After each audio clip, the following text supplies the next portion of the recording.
Only one other person besides Hifumi shared their actions. Seeing the suspicious individual being attacked, well, besides the now deceased Taka, there's only one other person who fits the bill. Any comments? Celeste? Here's my answer. It was Celeste. So I'm the suspicious individual now, am I? I really do hate this kind of joke. A joke? I wonder. So what you are saying, then, is that I specifically chose to work together with Hifumi. The idea that I would choose to spend any amount of time interacting with him, that I would go within 10 feet of that shit-brains, that lazy, worthless, goddamn idiot! Pardonnez-moi. Just to be clear, there is evidence to support it. Is that so? It is. Throughout the investigation, there was certain behavior that was common only to the two of you. Considering what we've learned so far, it only further proves that the two of you were working together. What is that only Hifumi and Celeste had in common? They were the only two who encountered the suspicious individual. I got it! The behavior they had in common has to do with the suspicious individual in the suit, doesn't it? The only ones who ever actually saw Robo-Justice firsthand were Celeste and Hifumi. Shush. The adults are talking now. Sorry. As he said, only Celeste and Hifumi ever laid eyes on the costumed individual. If we accept that Hifumi was one of the culprits, we can't help but suspect what Celeste has said as well. Are you saying everything they told us was a lie? After taking Hifumi to the nurse's office, we all began our search for this individual, correct? And not too long after that, do you remember what Celeste said? I saw a shadow, something moving around at the top of the stairs. We headed to the second floor specifically because of what she claimed to have seen. Next, to draw us all to the physics lab up on the third floor, she let out a blood-curdling scream. And when we'd all come to see what was wrong, what was it she said? Celeste, what's wrong? That was a rather intense scream for someone like you. I saw him, the strange costume man. He ran off as soon as I screamed. I was blocking the stairs, so he headed further down into the hallway and disappeared.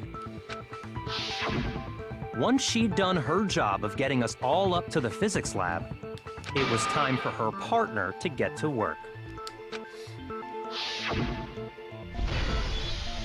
Huh? What was that? It came from downstairs. It must have been Hifumi. He's in the nurse's office. This is bad. Come on, we have to go back. It was to get us to divide into two groups, so that we would discover both bodies at the same time? In fact, Celeste was precisely the one who proposed that we split up. And why don't we split into two groups? I'll lead the hunting party. That seems much more interesting. Very well. Then Makoto, Hina, you come with me to the nurse's office. I will leave the capture of the suspicious individual to Toko, Byakuya, and Sakura. Well, if Celeste and Hifumi were working together, all those chance events suddenly become connected. And on top of that, that piercing cry of yours early on.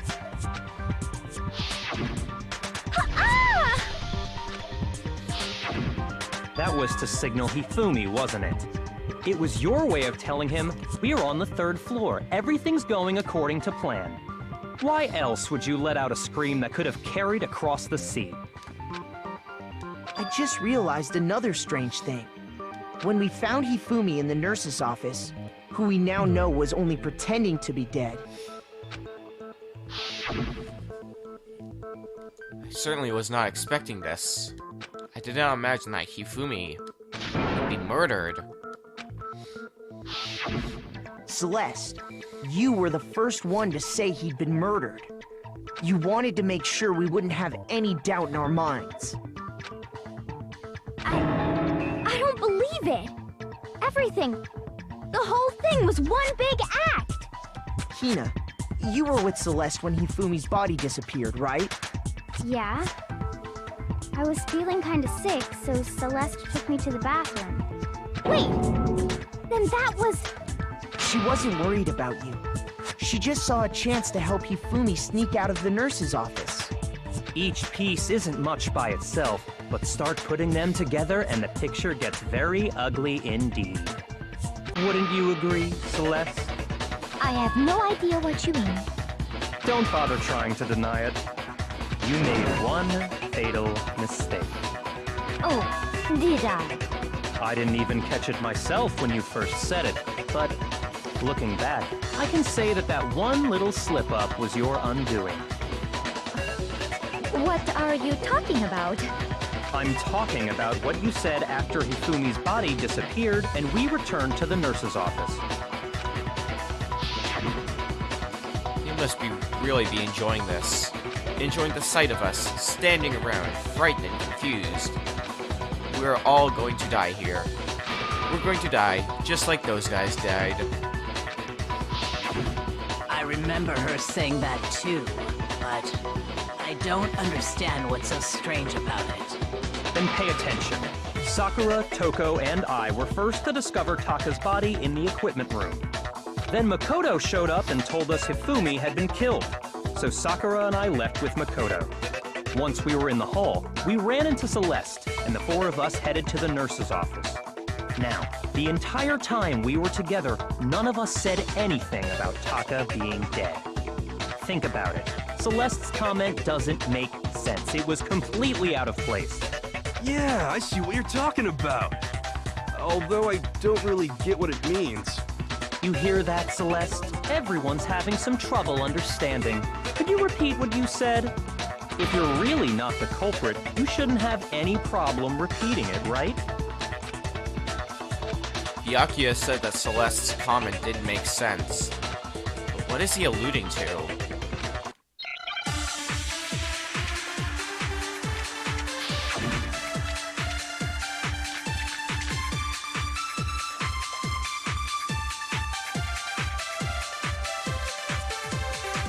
All I said was... They must really be enjoying this. Enjoying the sight of us standing around, frightened and confused. They must be positively elated. We are all going to die here. We are going to die, just like those guys died. And that is all I said. And that's all it takes to finish this. It's obvious, isn't it, what was so strange about Celeste's comment? When Celeste said what she did, she shouldn't have known yet. With that in mind, what's so strange about what she said is... All I said was, they must really be enjoying the sight of us. They must be positive. We are all going to die here. We are going to die. Just like... No, that's wrong. At the time, you should not have known there was a second murder. That's right. There's no reason Celeste should have said, just like those guys died. When she said that, none of us had told her Taka was dead. Exactly. And we didn't run into her until after we were all out in the hall. So there was never any chance for her to have seen his body in the equipment room for herself. So how did you know, Celeste? How did you know more than one person had been killed? And how did you know they were both guys? Because Kyoko had also disappeared, right? So she could have been dead too. You all have such vivid imaginations. You know that? Imaginations? You claim that I was lying when I told you about the suspicious person I saw. Then what about the picture I took? How do you explain this picture of the costumed villain dragging Hifumi away? It's not as hard as you think. It has to be some kind of setup, right? Well, to a degree, yes. So let's put the suit on. And then she used the camera's timer to set up the picture. Not quite. Have you so quickly forgotten? You are the only one who could have possibly fit into that suit. Plus, I happen to know that this particular camera does not have a timer. In other words, it is an unassailable fact that this is a picture of Hifumi being dragged away. Not quite true. If everything I told you was a lie, how can this picture exist? Simple. Are we sure that's really a picture of the suspect dragging Hifumi away? What could you possibly mean by that? Surely there are other explanations than the one you've offered up. No, there is no other explanation. I beg to differ. Other explanations? If it wasn't a picture of the suspect dragging Hifumi away, the only other possibility is it was the other way around. I got it! It's not a picture of the suspect dragging Hifumi away. I would say it's a picture of Hifumi dragging the suspect away. That's certainly within the realm of possibility. The one being dragged off in that picture isn't Hifumi, but the person in the robot suit. We've simply been led to believe that it's the other way around. And the strange costume might only exist to lead us astray even farther. If you saw someone wearing something like that in this situation, of course you'd notice and be suspicious. That's what happened! You put me to sleep and made me out to be the bad guy in all this! Such a thing is utterly impossible. Hifumi was dragging him away? Ridiculous. Is it? I don't think it's ridiculous at all. Then shut your mouth and allow me to educate you. Celeste thinks she can prove that there's no way Hifumi was dragging the suspect away. But is that really possible?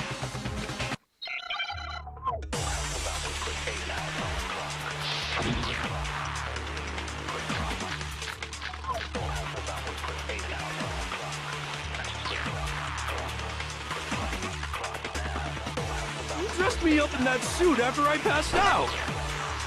Then you just draped me across Hifumi and had him carry my weight! You tried to make me look like the bad guy! Like I said, ridiculous. As you can see in the picture, the suspect is standing perfectly upright. If the person inside the suit was unconscious, there's no way they could stand up straight like that. Then the fortune-telling idiot is the culprit after all!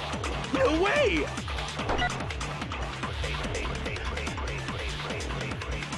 No, that's not right. There's definitely a contradiction in what Celeste is trying to claim. You dressed me up in that suit after I passed out!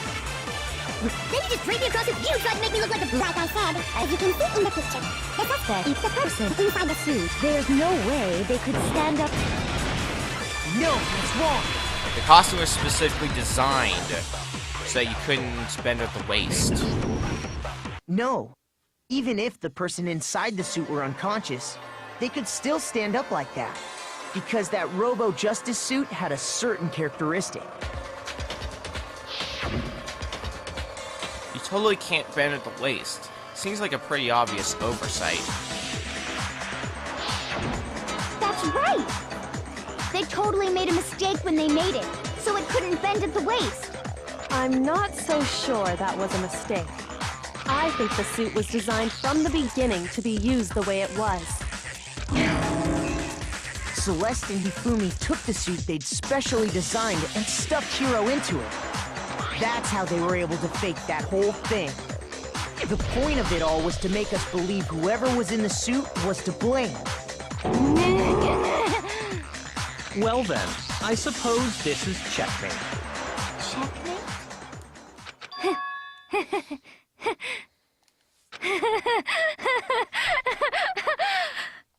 Don't make me laugh, you idiot! What do you mean, checkmate? Celeste? Clearly, you want to cram me into your little guilty box. Well, there's one little problem. Have you already forgotten what Hifumi told us as he lay dying? Hey, Hifumi, who was it? Who attacked you? Who tried to kill you? Who killed me? That's right. I remember their name. Yasuhiro.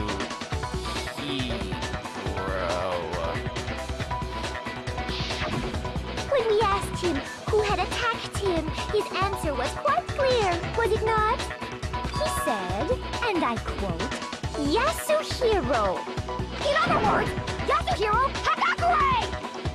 Wait, but my name isn't really Yasuhiro. It's actually Taro. Hiro, shut up. Your confusing statements don't make any sense. You're only making things more complicated. We're gonna get your name cleared in a bit, after all. He did say Yasuhiro. But are we sure he was really pointing the finger at Hiro? What the hell are you talking about? I'll burn you alive! Kyoko, what do you mean by that?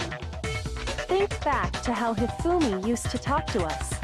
How did he refer to each of us? He did say people's last names, meaning we need to find someone who has the last name of Yasuhiro. I got it! That's right! Our last names! He called us all by our last names! Which also means, if he was actually referring to Hiro, he would have said Hagakure. Exactly. I know I heard him say Mr. Naegi more than once, for example. So if Hifumi did mean to say Hiro's name, he would have said his last name, Hagakure. I'm sure it was just incidental. By chance, his first name. Indecent? Don't talk. Random chance. Now isn't that a convenient explanation? No, there's no reason to think he would have said the name any different than normal. But he must have run out of energy before he could say any more. So Hifumi was trying to tell us the last name of whoever killed him? But the name he said doesn't apply to anyone here. Well, no. Hold on. There's one person it could apply to, and that's Celeste. She never actually told us what her real name is. What did you just say? To think you'd take your false accusation so far, I don't know whether to laugh or spit! Come on! Enough with your idiotic blather! Yasuhiro is a loser's name! Do I look like a loser to you? Well, do I? You seem to be getting pretty worked up about it, though. What? I think I've earned the right to be a little on edge. Okay, then fill us in. What's your real name? Make sure your ear holes are wide open and listen up! My real name is Celestia Ludenberg. Could you please stop making me repeat myself over and over again? Celeste won't give up, so then have to do something to make her accept it.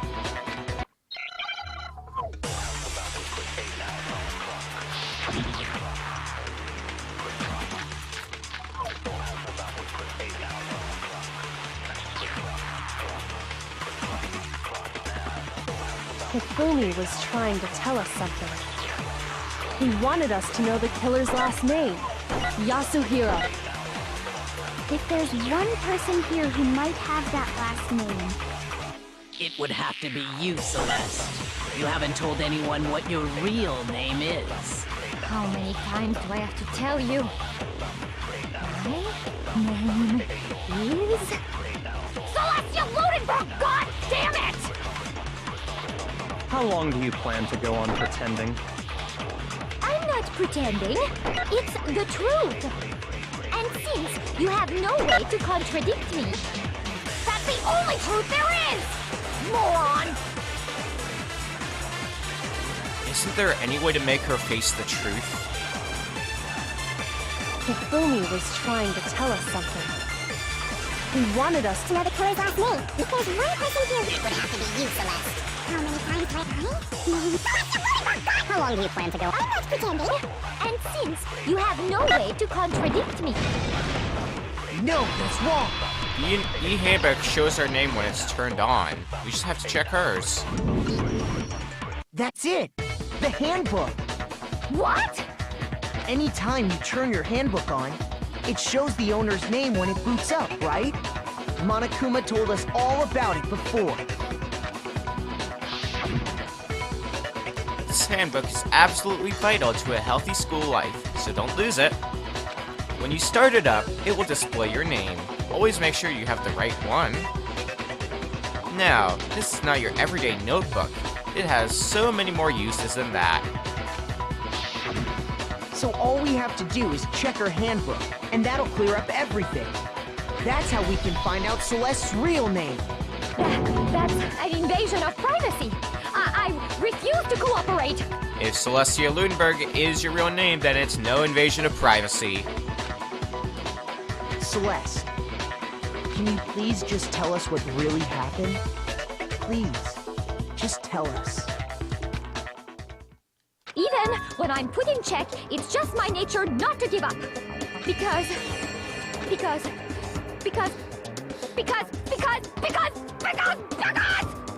Until the game's over, you never know what might happen! Fine then. Let me settle it. Let me go over the case again, from the beginning, and shed light on all your crimes. And that'll bring everything to an end. Closing argument time once again. In this case, how did the killer recruit their accomplice? Was it seduction? Well, I guess that part's beside the point. But the one they did recruit was Hifumi. The time did the killers call the victim into the rec room? At 1 in the morning. Who was it that the killer summoned first? That was Hiro.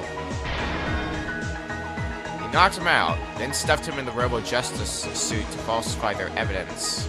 And they used a certain item to do it. They used the camera to take that picture. What time was Taka supposed to head to the equipment room? That would have been 6 in the morning. The Justice Hammer that was used to kill Taka, what number was it? That would have been Justice Hammer number 4. In the library, Hifumi used something to fake the existence of a shadowy criminal. He ended up using Justice Hammer 2 on himself. Well, maybe not actually hitting himself. Which Justice Hammer was in the nurse's office when Hifumi was pretending to be dead? Justice Hammer 3. Hifumi used something to move Taka's body. He used the dolly and the tarp. The weapon the killer used to murder Hifumi, what was it? A normal hammer from the repository. The killer is... you! Before anything, the killer persuaded someone to help carry out the murder. And that person was...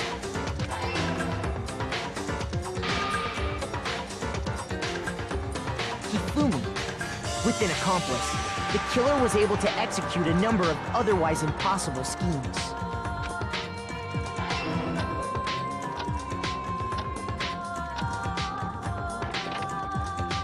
First, they convinced someone to meet them in the rec room last night at 1 in the morning.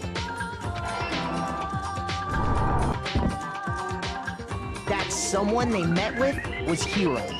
The murderous duo intended to pass Hiro off as the prime suspect.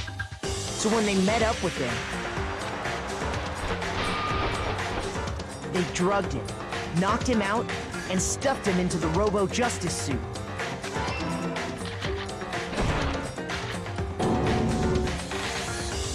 Next, Hifumi positioned himself to make it look like Robo-Justice was attacking him, while the killer used a digital camera to take pictures of the assault. They did all this just to create evidence that would put the suspicion on Hiro. When they were done with him, they shoved him, still unconscious, into the pool room locker.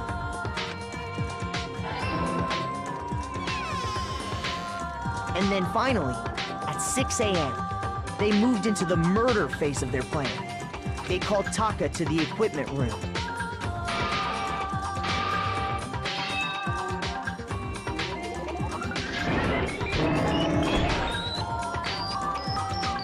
And that's where Hifumi killed him, making it the scene of the first murder. The murder weapon was Justice Hammer 4, which was left there in the equipment room. The reason Hammer number 4 was used was to create confusion about the order of the crime. So, next they falsified 2 more assault incidents. For these attacks, the killers pretended to be the victims, to solidify Robo Justice as the suspect. The first fake incident was the attack in the rec room. There, the killers wanted us to see Justice Hammer 1, and the Robo Justice pictures they'd taken. They wanted to make sure we bought the surprise attack story. The second fake incident was the attack in the library.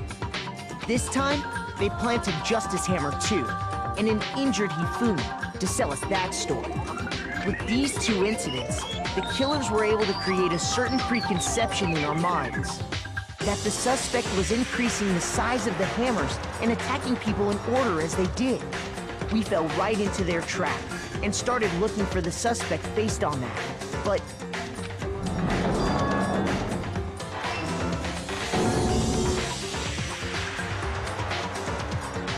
while we did that, we left Hifumi alone in the nurse's office. This was exactly what Hifumi was hoping for. He took a blood packet from the refrigerator and Justice Hammer 3 and turned the room into a crime scene in which he himself had apparently been brutally murdered. He let out a scream to draw us back, and when we returned, that's what we found. Meanwhile, the other group that had been out searching found Taka's body at the same time. So when we heard the body discovery announcement, we naturally assumed it was for Hifumi.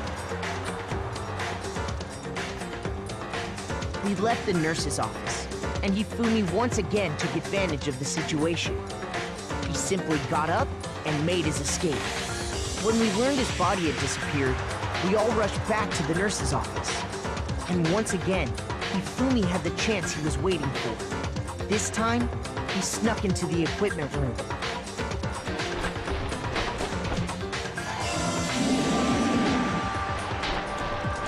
He wrapped Taka's body in a tarp and used the dolly to move it all the way down to the repository. That explains how each of the bodies disappeared. But even Hifumi didn't know what the true killer had in mind for their final act.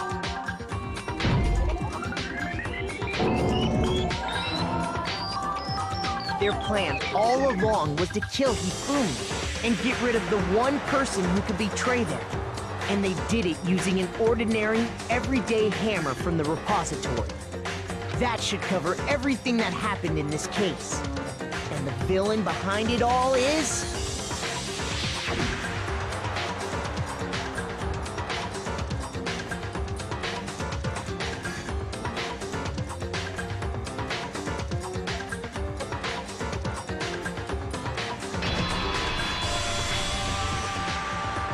Celeste! Sorry, you lose.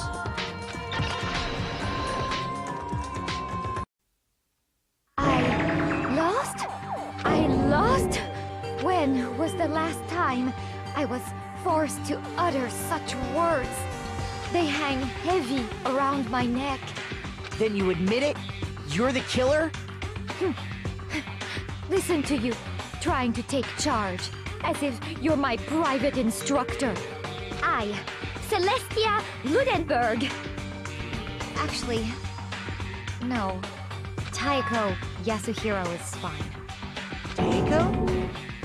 So, you finally accepted it. I'm the kind of person, once I've lost, I don't like things to drag on. Interesting. I guess that also means her accent was fake as well. But that's the end of the third trial.